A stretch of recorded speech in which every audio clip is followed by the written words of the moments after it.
Thank you, Vice Chairman Swigert, the staff. Thank everybody for being here today. The latest CBO budget forecast held debt for the public to increase from 99% GDP in 2024, 116% as the groundwork by 2034.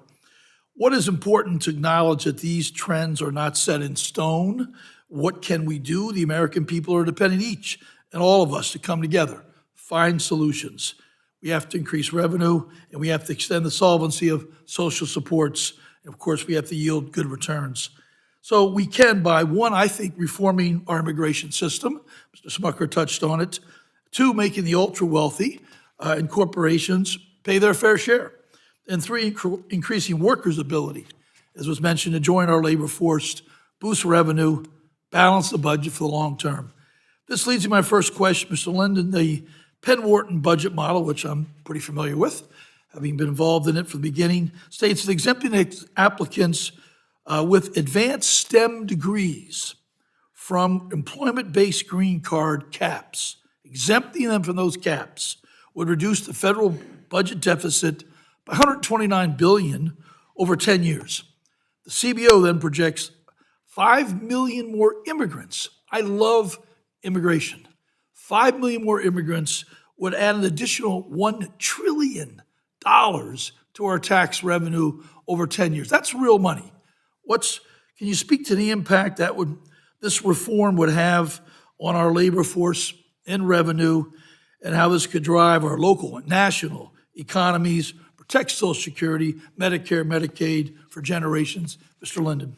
That's a great question. Look, I think we should ground ourselves in some basic facts, which is that right now we have the highest labor force participation rate in the United States for prime age workers that we've seen in 20 years. Yep. And we've talked about some of our demographic challenges. We know that those are real, and they don't have to be challenges. They just are what they are. The American people as a whole are getting older, and we can help expand our economy with more workers. That can come through, as we've talked about, higher birth rates, but also through legal immigration. And so that's why the CBO says what it says about immigration being really good for our fiscal future. I do want to make the point I want to double click on the point you said, which is, look, what creates growth in this country? Growth does not come from the top. It comes from entrepreneurs, it comes from workers, it comes from families. And when we attract the highest talent, highest skilled people from all over the world to the United States, that's good for everybody. That's going to raise wages, it creates jobs, it creates more growth, and it does create more revenue into the Treasury to help us with our fiscal risks.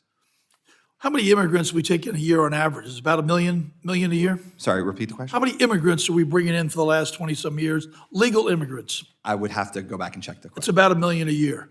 What would happen if we took that number to 5 million immigrants and we did that every year? Maybe that would reduce pressure on the border if we process those folks at their country of origin.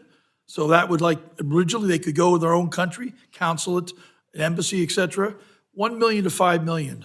Any thoughts? I would really want to defer that question to true immigration experts. I do not consider myself that. What I will say is that, look, when we want to think about reducing our fiscal risk, we need to expand the economy. We need to invest in things that grow the economy. We know that having more workers, more businesses, more, higher wages. The best way to do that, the best single way to do that would be more immigration, legal immigration. I wouldn't want to say that that's. We're not going to move the birth rate. When the birth rate's not moving, you can't get that done. I think the bank. What else you got? I got nothing else. I mean, you can invest in early childhood education too, but those things aren't. We shouldn't pit those things against each other. We can do both of those things. Okay, thank you. Baseline tax cuts, loopholes, corporations, wealthy, ultra wealthy, definitely damaging our nation's fiscal health, devastating families. Public school teacher might pay a higher tax rate than someone that makes a significant amount of money. That's wrong. Dr. Clausing, could you talk about quickly Bush tax cuts, the Trump tax scam, and their extensions have impacted the economy? Yes, absolutely. We haven't seen either of those lead to a big boost in growth, or really any discernible boost in growth or investment. And certainly it's reduced corporate tax revenues in the case of the Trump tax cuts, and revenues writ large in both instances.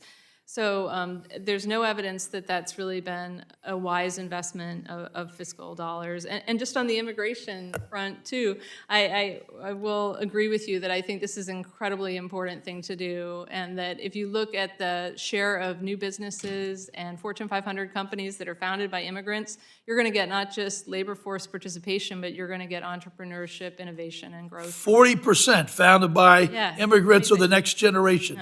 Apple, Google, eBay, the Yeah. list never ends. Immigrants create tens of millions of jobs. Thank you. I yield back.